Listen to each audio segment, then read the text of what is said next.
నెల్లూరు జిల్లా బుచ్చిరెడ్డిపాలెం మండలం దామరమడుగు పంచాయతీ పల్లిపాలెంలోని గిరిజన కాలనీలో ఆంధ్రప్రదేశ్ ప్రభుత్వం ఆయుష్ శాఖ ఆయుర్వేదం వైద్య శిబిరాన్ని నిర్వహించారు. వైద్యులు గంటా గంగాధరం, డాక్టర్ హేమంత్ రోగులను పరీక్షించి ఉచితంగా ఆయుర్వేద మందులను పంపిణీ చేశారు. అనంతరం డాక్టర్ గంగాధరం మాట్లాడుతూ ఆయుష్ ప్రభుత్వ కమిషనర్ ఉత్తర్వుల మేరకు గిరిజన కాలనీలలో ఉచిత వైద్య శిబిరం నిర్వహించడం జరిగిందన్నారు.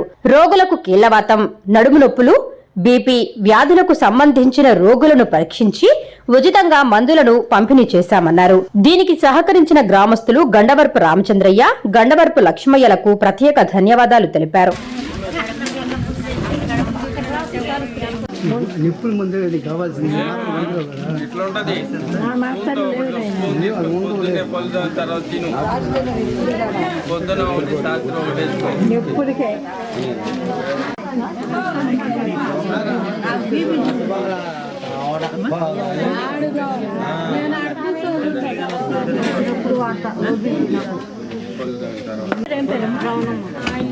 ఇంటి పేరు రమణమ్మ.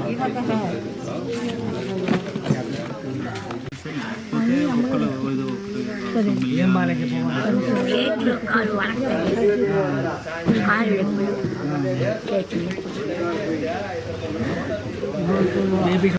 అంటే మన బీపీ మాత్రం మన వాడుతున్నాయి వాడతాడు. మీకు ఏదైనా ఒళ్ళు నొప్పులు అట్లాంటివి ఏదైనా ఉంటే సార్ వాళ్ళు సరే తెల్మా తెచ్చిపోవాలి. పోతేటి పడింది క్యాంప్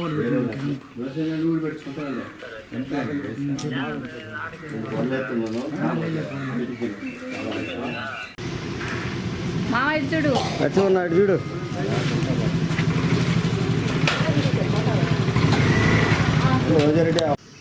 మేము ప్రభుత్వ ఆయుర్వేద హాస్పిటల్ నుంచి ఈ ఉచిత ఆయుర్వేద వైద్య క్యాంప్ ఒకటి కండక్ట్ చేస్తున్నాము.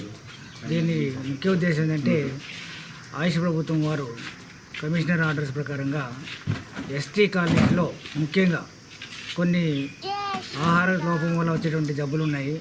అవి ఒకటి పాండు అంటే అనీమియా వ్యాధి, అదేవిధంగా కీళ్లవాతము, ఓల్డేజ్లో వచ్చేటువంటి నొప్పులు, అదేవిధంగా బీపీ, ఈ 3 వ్యాధుల గురించి ఎస్టీ కాలనీస్లో జనాలందరికీ వెళ్ళి ఆ క్యాంపులు పెట్టి దానికి సంబంధించిన మందులు సపరేట్గా గవర్నమెంట్ వాళ్ళు పంపించారు. ఆ మందులను వాళ్ళకి ఇచ్చి వాళ్ళకి ఇంకా ఏమైనా అవసరం అయితే వాళ్ళు పరీక్ష చేసి మిగతా వైద్యం అవసరం ఇస్తే మన ఆయుర్వేద హాస్పిటల్కి రమ్మని చెప్పి అక్కడ ట్రీట్మెంట్ ఇవ్వడానికి మనం ఈ క్యాంప్ అరేంజ్ చేశాము. అయినటువంటి గండవరపు రామచంద్రయ్య, గండవరపు లక్ష్మయ్య, దామరమడుగు రామకృష్ణారెడ్డి గారు, వీళ్ళందరికీ కూడా నేను ప్రత్యేక ధన్యవాదాలు చెప్తూ మీకు ప్రత్యేక ధన్యవాదాలు అర్పిస్తున్నాను.